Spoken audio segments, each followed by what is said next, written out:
শিক্ষকদের জন্য মহাবিপদ। এই মুহূর্তে বিহারে যারা শিক্ষকতার সাথে যুক্ত আছেন তাদের জন্য খুবই খারাপ খবর। চাকরি যাচ্ছে ৭৮,০০০ শিক্ষকের। কিন্তু কেন এই চাকরি যাচ্ছে ৭৮,০০০ শিক্ষকের সেটাই আমরা এই ভিডিওতে বিস্তারিতভাবে দেখে নিব।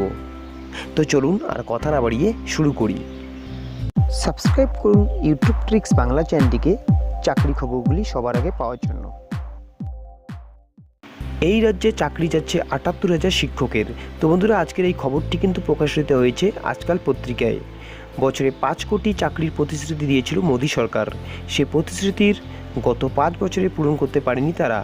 চাকরির এই চরম খরার বাজারে আবার ৭৮,০০০ শিক্ষকের চাকরি যেতে বসেছে, তাও আবার বিজেপি জেডিইউ জোট শাসিত বিহারে। আর এই চাকরি যাওয়ার কারণ নাকি একটি ছোট্ট সার্টিফিকেট কোর্স।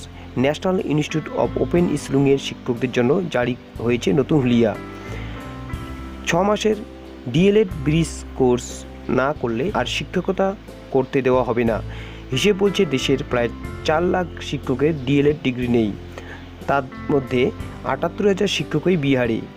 শুধুমাত্র বিহার থেকে ২,৮৫,০০০ শিক্ষক ইতিমধ্যেই এই ডিএলএড ডিগ্রি পাওয়ার জন্য নাম নথিভুক্ত করেছেন।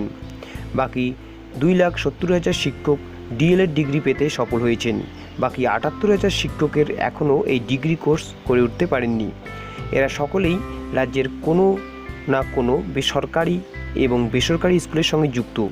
ন্যাশনাল ইনস্টিটিউট অব ওপেন স্কুলিংয়ের নির্দেশিকা অনুযায়ী ডিএলএড না করা শিক্ষকের আর চাকরি করতে পারবেন না। শুধু বিহার নয়, গোটা দেশের হাজারো শিক্ষকের চাকরি এই এখন সংকটের মুখে।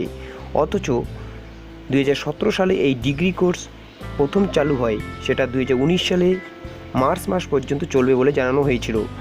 তার মধ্যে সব স্কুল শিক্ষককেই এই ৬ মাসের ডিগ্রি কোর্স করা বাধ্যতামূলক বলে নির্দেশ জারি করা হয়। এত কম সময়ের মধ্যে সব শিক্ষকদের এই ডিগ্রি করানোর দায়িত্ব দেওয়া হয়েছিল এই ন্যাশনাল ইনস্টিটিউট অব ওপেন স্কুলিংয়ের ওপর।